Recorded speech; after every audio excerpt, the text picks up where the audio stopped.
Hello, this is Spartan Commander, and this is the 855th Rome Total War Brotherhood game that I've put onto YouTube. Just to say, I wanted to show this battle for two reasons.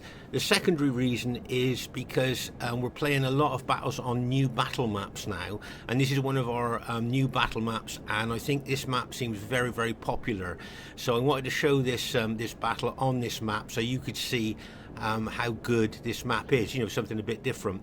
But the main reason I want to show this battle is about talking about communication in battle and battlefield awareness. Okay, during the course of this battle you're going to see something which shows communication is very, very important, and battlefield awareness is very, very important as well. So that's the main reason I want to show this battle.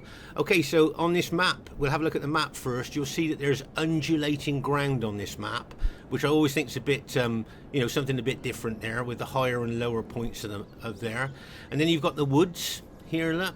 And of course, if you bring barbarian troops, you're going to get the woods bonus on this map.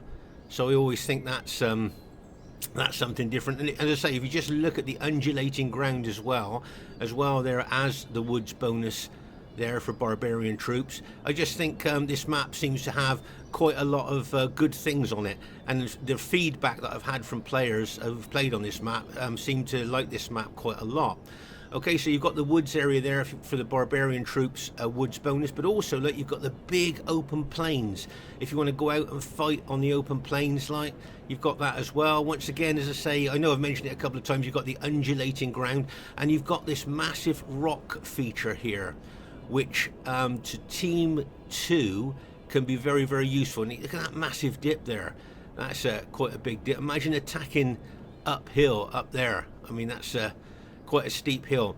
But the main thing I wanted to show here is that this is a great defense position for Team 2.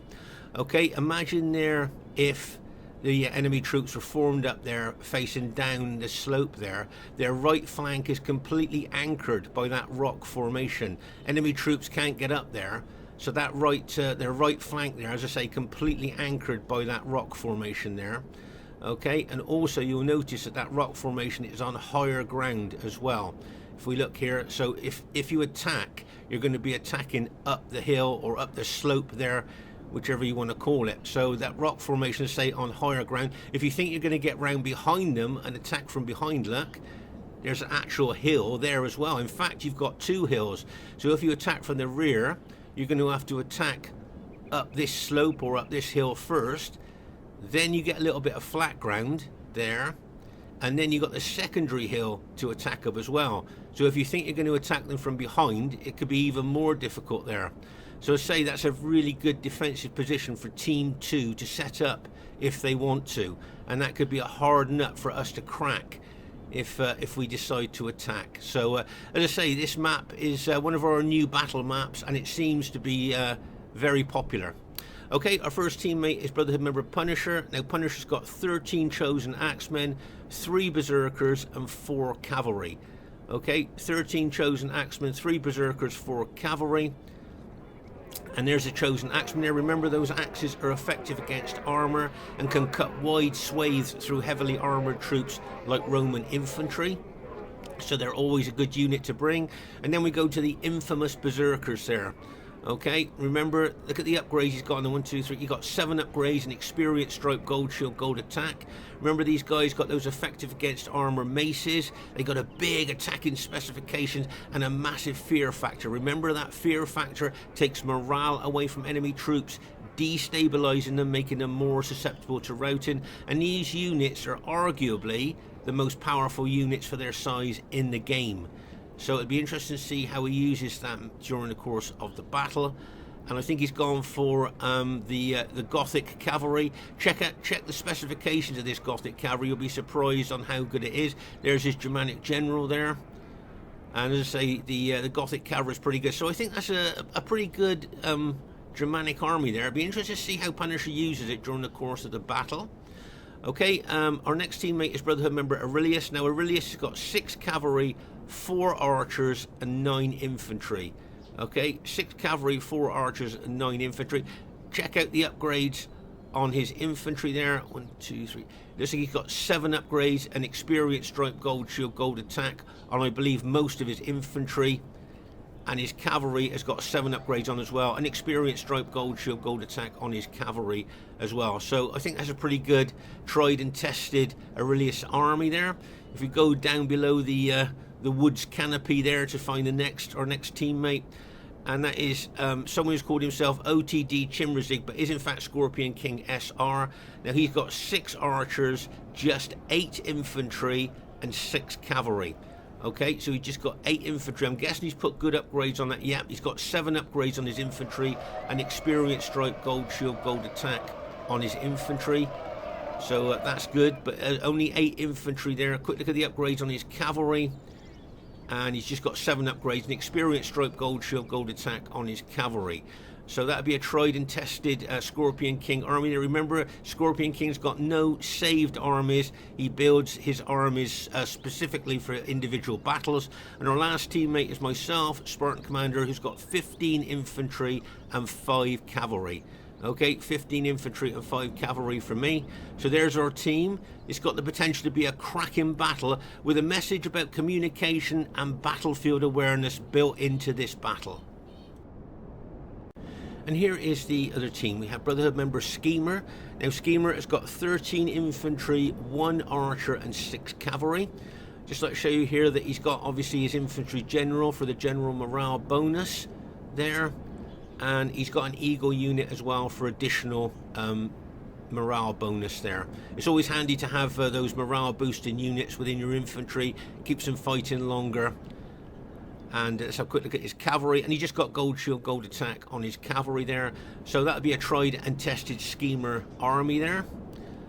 Okay, their next teammate is a Brotherhood member Mad King. Now Mad King has got the bog standard 31k Roman army of 14 infantry and 6 cavalry. Okay, 14 infantry and 6 cavalry from Mad King. Quick look at the upgrades on his cavalry, and he just got gold shield, gold attack on his cavalry there.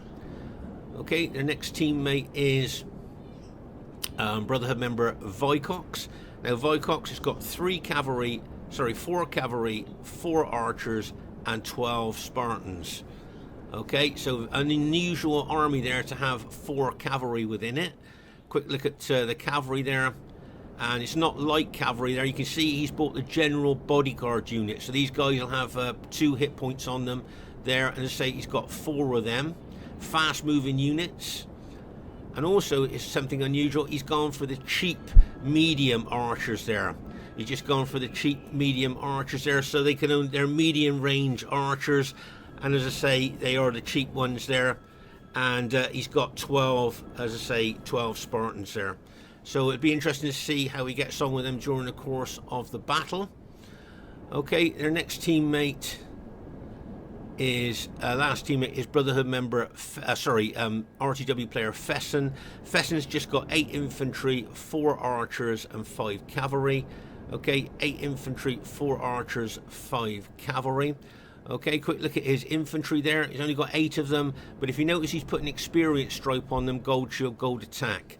Okay, so that's quite good upgrades, but still only 8 infantry. Is that enough for the modern day battlefield?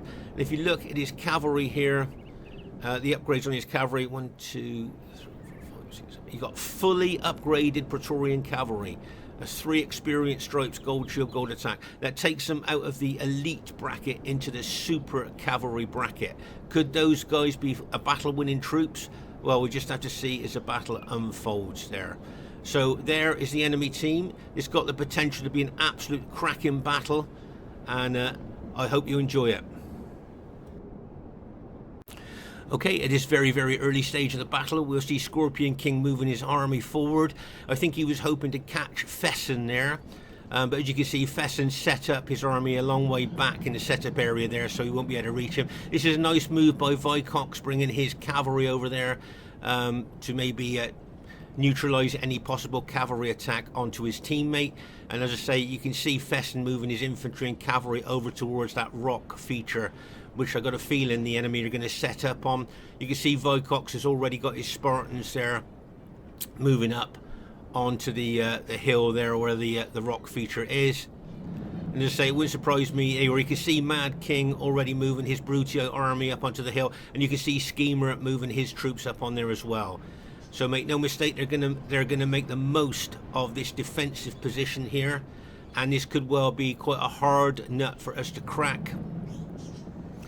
There, as I say, you can see Scorpion King. He would have loved to have got closer to Fesson there with his archers and cavalry and infantry, but Fesson did a smart thing in setting his army at the back of his setup area there.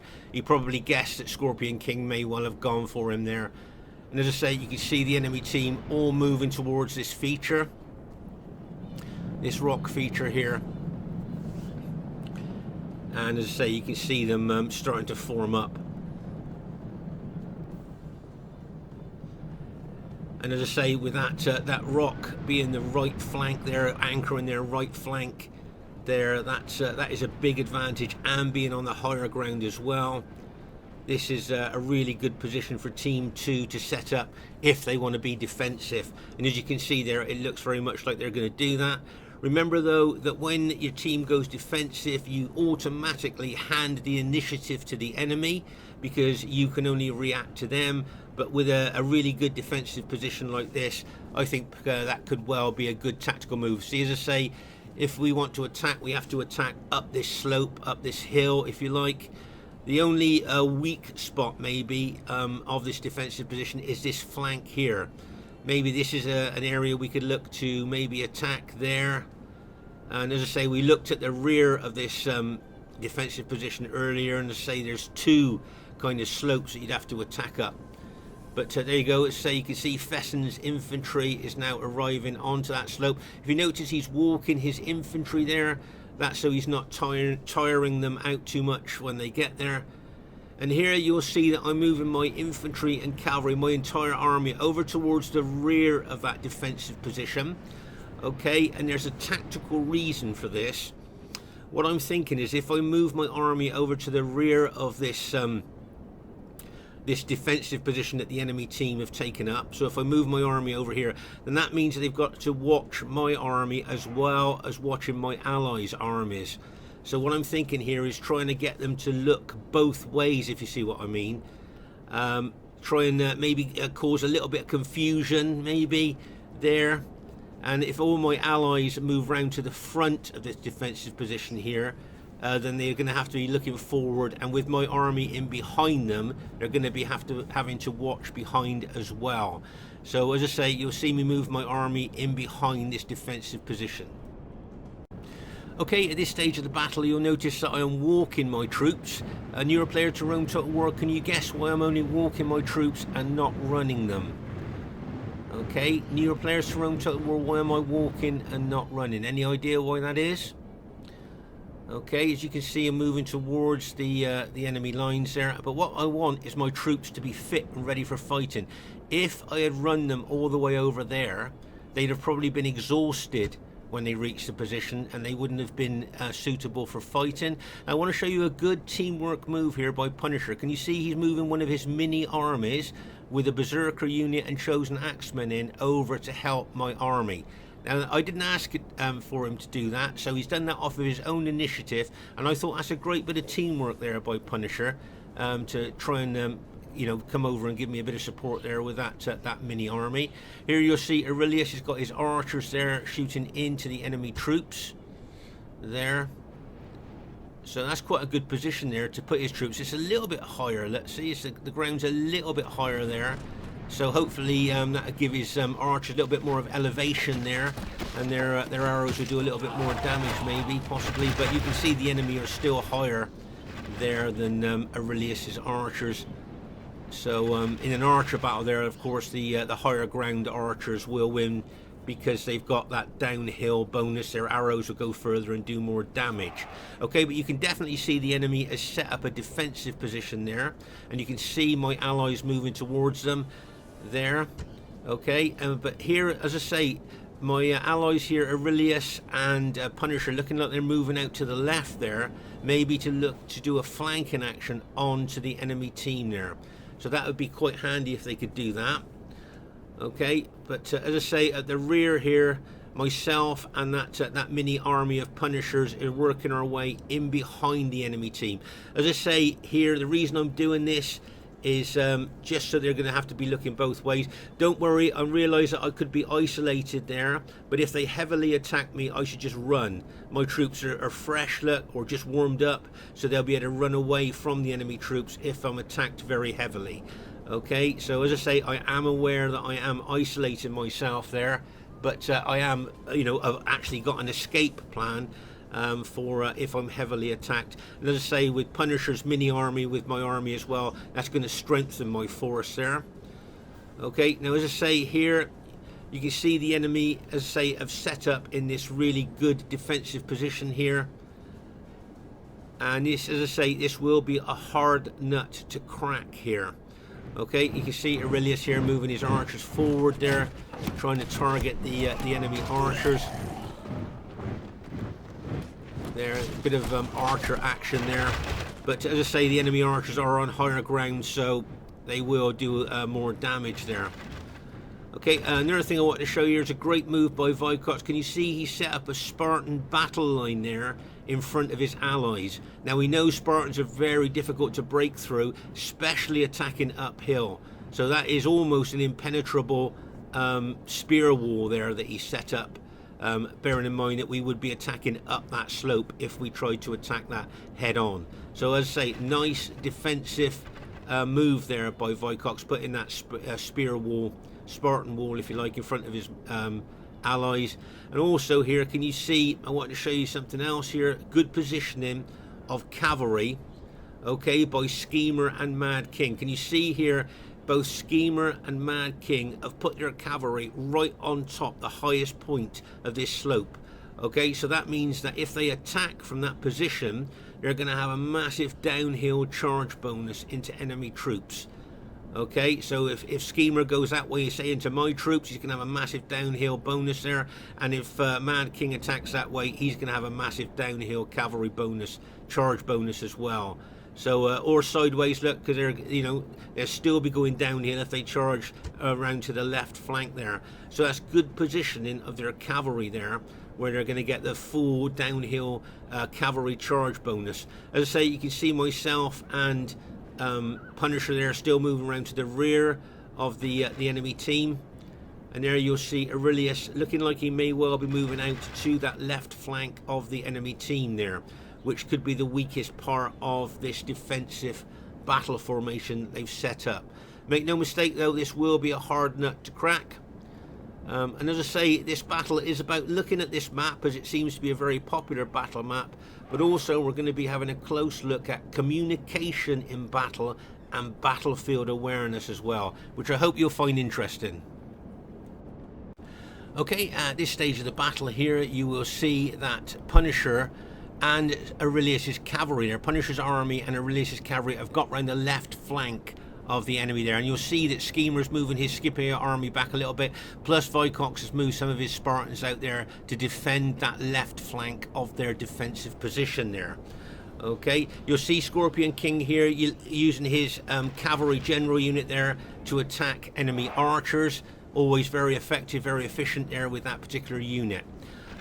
Okay, so at the rear here you'll see that my army's just arrived, and as I say, because I've walked my army and haven't run it, you'll see that my troops are all fresh, okay, which means they're on the optimum fighting level there, being fresh. And as I say, if the enemy do a very strong attack down that hill, I'll run. I can run pretty fast and I can get out the way. So yeah, as I say, if I notice a very strong attack coming down there, I will run away. I've got Punisher's army coming over to support my army as well. But as I say, being behind this enemy position makes the enemy team have to look both ways.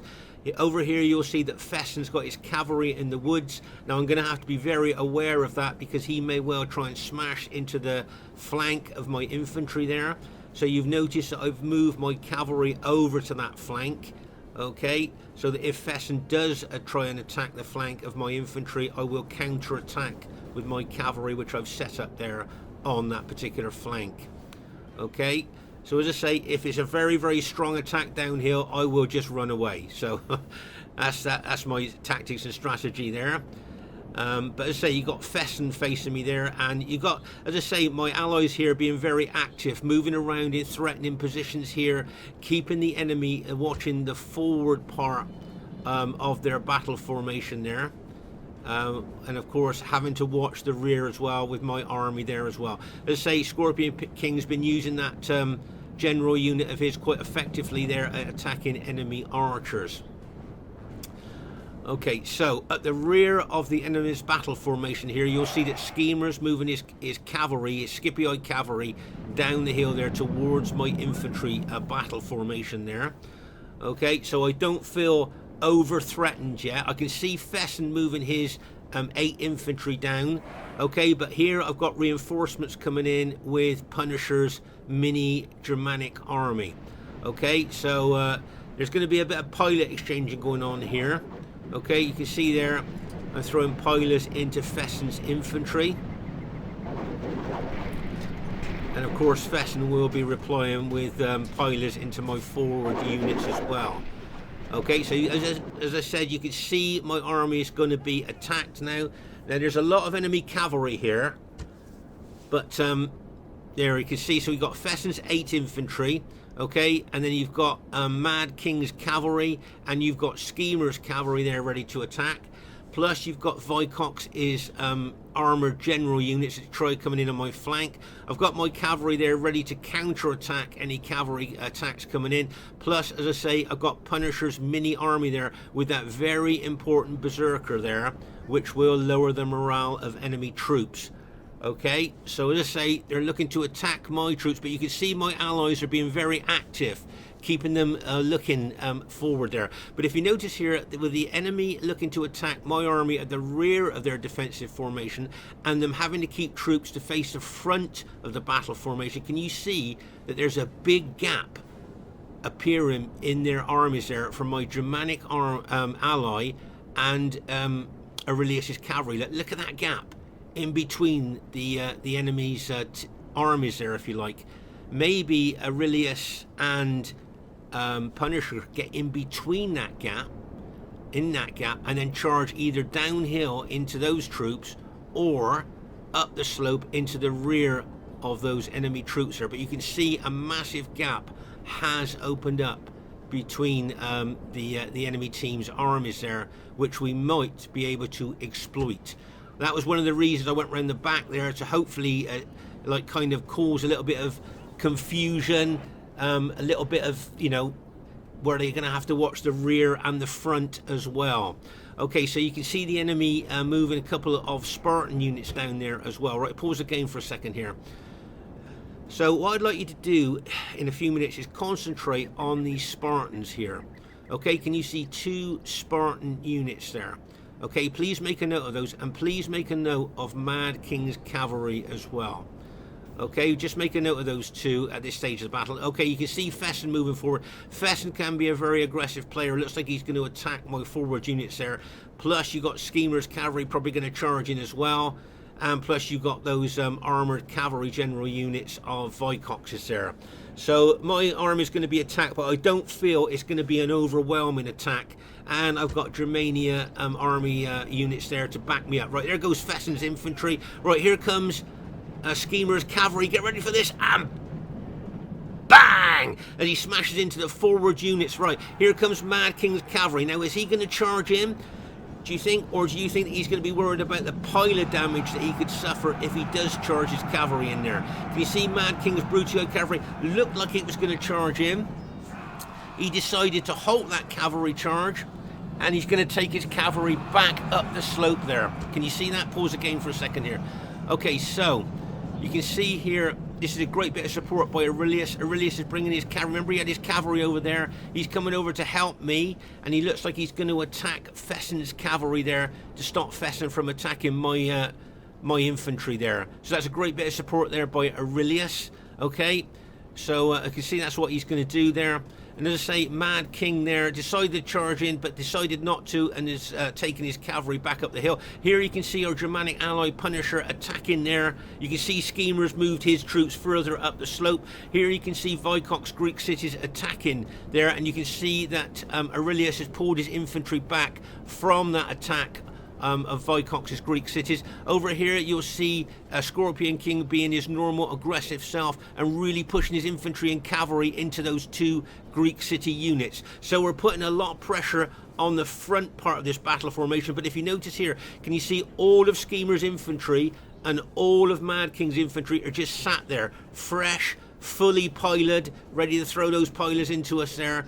But you can see here that now I wonder what Punisher's going to do, if he's going to take his army over there and go in behind the enemy troops, or if he's going to attack the Scipii troops in front of him. We'll just have to see.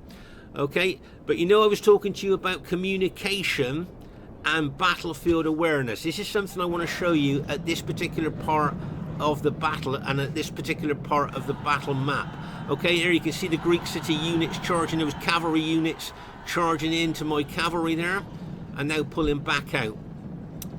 Okay. Right, so we're just going to pause the game for a second here. Now, we talk about communication in battle is very, very important. Now, can you see these Spartans here? Now, do you notice anything about them? Newer players to Rome Total War, do you notice anything about these Spartans? Right. Okay, the Spartans have got their spears down. Okay, it's very important that you notice this, that the Spartans have got their spears down. Okay, can you see that?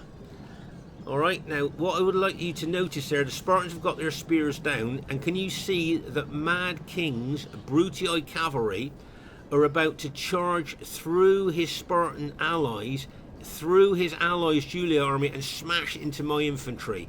Okay, that is what Mad King wants to do. Alright, so what Mad King should do now is communicate to Vycox, lift your spears, because, as we know, friendly spears, friendly pikes, when they're down, if you charge your cavalry through them, you will lose loads of your cavalry. So Mad King should now, in team speak, say to Vycox, lift your spears. Okay, but also with battlefield awareness, Vycox should see that cavalry coming down and lift his spears up to let that cavalry go through. Okay, so it's about communication, okay, that Mad King should have said to Vycox, and about Vycox battlefield awareness, seeing that cavalry come through. Okay, but what you're about to see, every single RTW player has done this. So I'm not singling out these 2 players and saying, you know, that these guys are the only ones that do this. Every single RTW player has done this. Now you watch what happens as that Brutii cavalry charge through his Spartan allies with the spears down.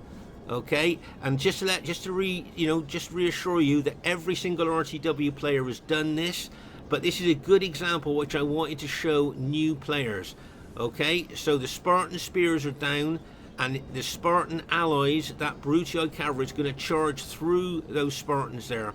Okay, now notice there's no dead troops around those Spartans. Right, here comes the Brutii cavalry. Okay, see that Brutii cavalry going through his Spartan allies with the spears down. Okay, you can see the Brutii cavalry charging through there, trying to go through their Julia allies to smash into my SBQR troops. Okay, you see them charging through. Right, now I'm just going to pause the game for a second here and show you the damage that's just happened to that Brutii cavalry. Look at all this dead Brutii cavalry here. Okay, just look at the dead. Remember, there was no dead troops around those Spartans. All that Brutii cavalry has just been killed by his allies' spears. So his allies' spears have just killed all of those cavalry there.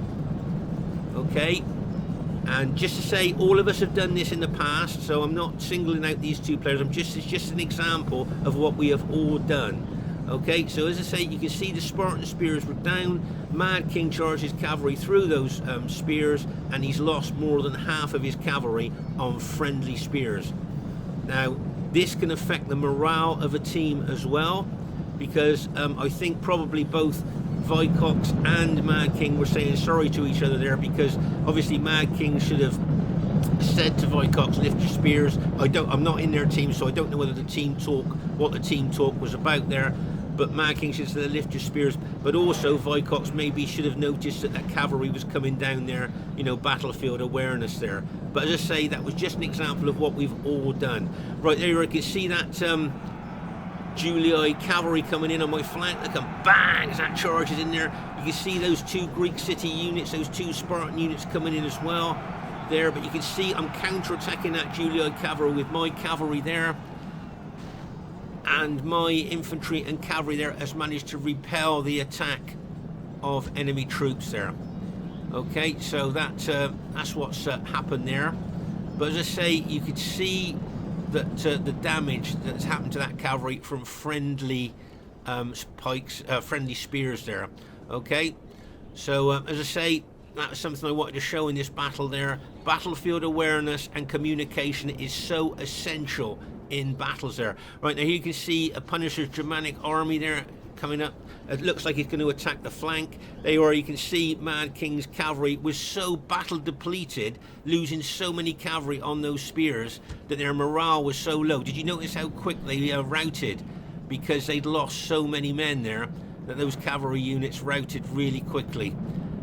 So as I say, this is what I wanted to show this battle for there. All that cavalry there, all that Brutii cavalry there, killed on allies on friendly spears. But as I say, that was just an example of what all of us have done in the past. Okay, we've all done this in the past. I've done it on several occasions over the years, charging cavalry through my pike or spear ally with their pikes or spears down, and lost all that, a lot of cavalry. So we've all done it, but I thought that was a good example to show new players to Rome Total War what can happen if you charge your cavalry through your allies' pikes and spears when their pikes and spears are down.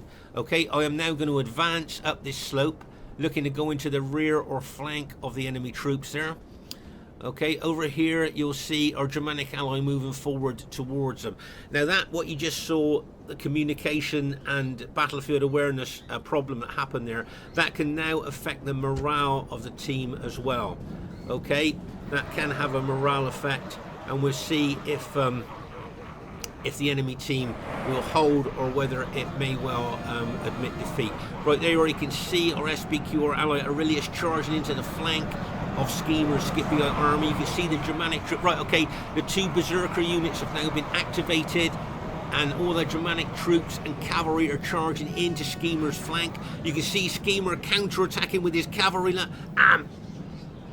Bang! As he smashes in to our allies' cavalry there. Nice counter-attack there by Schemer. I think he just killed the Germanic general there, but you can see we're really pressing in on Schemer's blue Scipio army. You can see my cavalry coming up from the rear there. I could well charge into Schemer's infantry there as well. But you can see Schemer's army is starting to rout there from attacks from our SBQ, our ally, and all those Germanic troops closing in on Schemer there. Okay, now what I'm going to do is I'm going to try and attack those Spartan units there, hold and pin them. Okay, so basically all of Schemer's army has been routed there by a concerted attack, and as I say, what I'm going to do with my infantry coming up from the rear of the hill there, I am now going to try and pin and hold those Spartans, and hopefully my allies could get in behind them. Okay, but there you can see Mad King moving his infantry away from his routing allies, because of course if he tried attacking through his routing allies, the routing allies will lower the morale of his army so much that his army could mass rout as well. So Mad King's doing a good thing in pulling away from the Scipii ally there, as he doesn't want his troops to mass rout either. Okay, so as I say, here you can see I'm doing something that I wouldn't normally do. I'm attacking Spartans uphill, but at this stage of the battle I think it's the right thing to do, to pin and hold those Spartans, and hopefully my allies can then get in behind them. Okay, so as I say here, that's all of Schemer's army has now been routed, so that's good news for us. Although there you are, he's got a cavalry unit left there, but the vast majority of his units have been routed. As I say, you can see my army now attacking up the hill into those Spartans there, just to pin and hold them. Hopefully my allies will get behind. But you can see that all of Mad King's infantry is basically intact. Okay, yes, his cavalry is lost, but his infantry are basically all intact here. Now the Spartans are on the higher ground here. Vycox's Spartans are on the higher ground, and he could well hold, but it'll be interesting to see, like I say, if the morale of the team has been hit by that.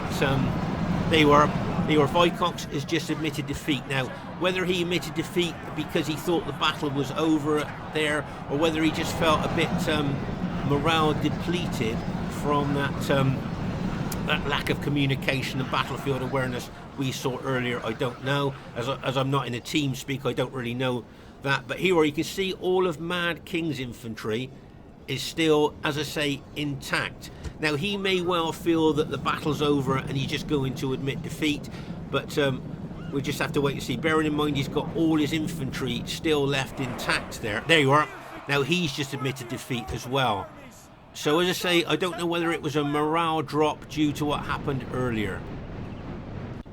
So just to say that Mad King usually fights to the last man. He never surrenders. He usually fights to the last man. So for him to admit defeat there, as I say, I just wonder whether, you know, the morale effect on the team after what happened here, you know, I just wonder whether the morale dropped of the team there, and you know, he just felt he needed to, you know, he just felt he just wanted to admit defeat there. But as I say, that amount of cavalry lost through that lack of communication and lack of battlefield awareness there, as I say, that was an example of what we have all done. So I'm not, you know, I'm not singling out two players there just on their own. We have all done that, and on several occasions as well. But I just thought it was a good example to show new players about not charging cavalry through your allies' spears or pikes when those spears or pikes are down.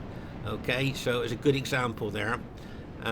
And there you already can see that our team has managed to go on to win. But as I say, it's very, very rare for Mad King to admit defeat with so many troops left. You know, he never does that. In fact, he always fights to the last man. So very unusual that. Okay, the first thing I'd like to say is really well played to everybody in the game there. I thought that was a good battle there. And as you can see, it was just an average victory there. Bearing in mind the enemy had that good defensive position, I thought we did quite well. You'll notice that the kill counts are very low in this battle as well. And the highest kills go to Brotherhood member Punisher, who's just got over 1,000 kills there. And that's the highest kills in the game. So for a 4v4 large battle, if you look at the kill counts, very small. So well done to Schemer. He'll be disappointed that he didn't, you know, if we get less than 1,000 kills, we're always a little bit disappointed. So he'll be a bit disappointed at that there. But I thought he did well. He did really well there with his cavalry and infantry. Well done to Mad King. As I say, less than 1,000 kills, so he'll be a little bit disappointed as well. But he did admit defeat there with a lot of his infantry left, which I say is very rare. Well done to Vicox there. He'll be a bit disappointed with less than 1,000 kills, and as a sure Fesson will be a bit disappointed. But really well played, guys. I thought that was a good game. Nice defensive position you took up there on this new battle map. My kills, I got less than 1,000 kills, so yep, I'm a little bit disappointed with my kills there as well. And well done to Scorpion King there. He got over 1,000 kills, so well done to Scorpion King. He'll be happy with that. And well done to Aurelius. Let's say he got less than 1,000 kills, so he'll probably be a bit disappointed as well. And let's say well done to Punisher with the highest kills in the game. And nice support, nice aggressive attack there with his Germanic army as well. Bearing in mind Punisher's a new player to Rome Total War as well, so well done to him. But the main reason, the two main reasons, as I said at the beginning of this, I wanted to show this battle was, one, this is one of our new battle maps that we play on a lot, and what people have said about this map is very good. They like this map a lot, so I thought I'd like to show a battle on this map so all of you could see this new battle map that we fight on, especially with that really good defensive position there, that rock formation. But the main reason I wanted to show this was about communication in battle and battlefield awareness. Okay. You know, you need, within the team, you need to communicate a lot about what's happening, what you're doing, and especially charging your cavalry through pike and spearmen with those, when your allies' pikes or spears down. Give them the shout, pike, spears up, and then charge through. If you don't do that, you can see what happens to all your cavalry, but also be battlefield aware. Okay, watch for, if you're a spear or pike faction and your ally looks like he's going to charge cavalry through, be battlefield aware about that and be ready to lift the pike or spears so you don't kill allies' cavalry. Okay, Spartan Commanders, I hope you enjoyed this battle. Please leave a comment. It's always nice to read what you think about our battles. Bye for now.